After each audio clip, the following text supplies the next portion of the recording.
En direct du CIMI, je reçois Béatrice de Quinsona, directrice de la recherche de BPCE Solutions Immobilières.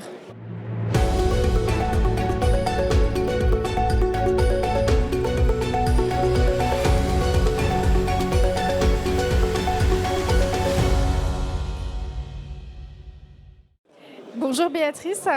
Bonjour Christelle.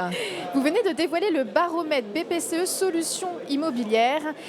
Donc après 2 années moroses et extrêmement ralenties en termes de volume d'investissement en immobilier, les investisseurs sont-ils disposés à se montrer plus actifs sur le marché français en 2025 ? Merci beaucoup Christelle. Merci beaucoup de me donner l'opportunité donc de revenir sur les principaux éléments qui ont été présentés. Ce baromètre MSCI donc, qui est réalisé en partenariat avec BPCE Solutions Immobilières est réalisé donc 2 fois par an. Et je remercie tous les investisseurs qui répondent finalement et qui nous confient leur intention d'investissement et leur vision du marché.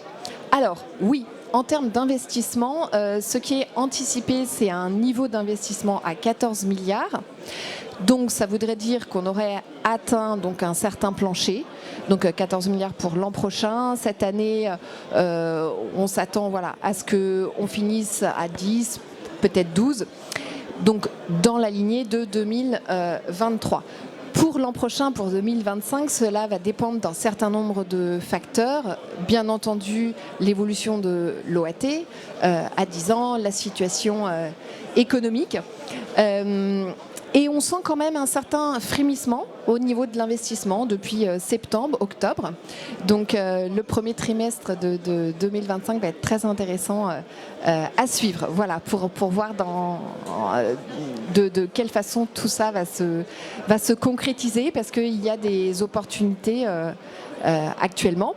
Alors, on l'a vu aussi au sein de ce baromètre, une des questions clés est est-ce que les investisseurs vont augmenter ou diminuer leur allocation sur l'immobilier? Donc là, pour la première fois, depuis plusieurs éditions, on voit qu'on a la hausse de l'allocation en immobilier qui l'emporte sur la diminution. Donc après, comment est-ce que cela va se traduire?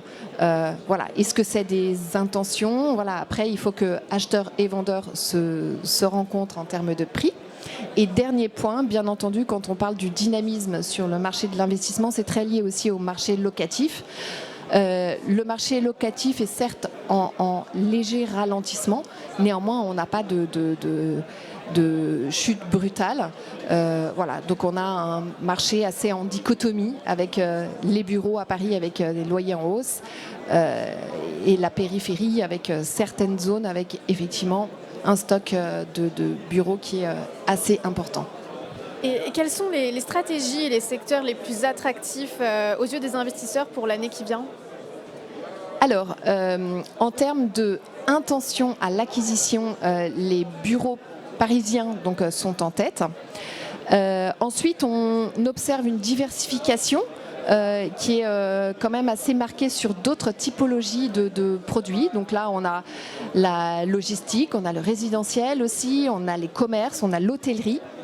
En termes de cession, par contre, les bureaux parisiens ne sont plus en tête. Donc on voit qu'en fait, on a des investisseurs qui veulent se positionner et finalement, on va avoir moins de vendeurs. Donc on peut pressentir une certaine pression à la baisse sur les prix pour les bureaux parisiens.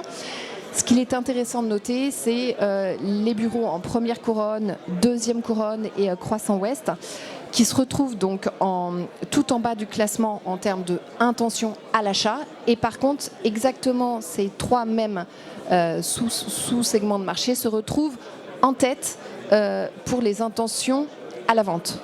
Donc ici aussi, on peut pressentir une certaine... des questions qu'il va falloir se poser et donc de plus en plus d'acteurs aussi qui se tournent vers la transformation. Voilà, c'est l'une des hypothèses qui est envisagée par rapport à cette typologie-là de produits. Et quels sont les principaux défis anticipés par les investisseurs au moment d'envisager le déploiement de leurs capitaux ? Oui, alors effectivement, plusieurs défis. Tout d'abord, tout ce qui est lié aux risques climatiques. Ensuite, tous les enjeux environnementaux. On a aussi, pour les bureaux qui sont à Paris avec le PLU, alors là, par contre, on voit que les investisseurs n'ont pas clairement d'intention à la cession. Voilà, il s'agira plutôt de faire des légers travaux. Donc on a un certain nombre d'enjeux. Après, bien sûr, pour le résidentiel, on a tout ce qui est lié aux performances énergétiques. Donc une année 2025 avec certains défis à relever, mais on peut s'attendre à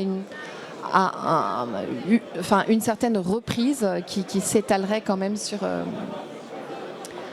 un petit moment. Super, merci beaucoup Béatrice d'avoir été avec nous. Merci beaucoup à vous, c'était avec plaisir. Et merci à vous de nous avoir écoutés. On se retrouve très vite sur le plateau de BITV au CIMI.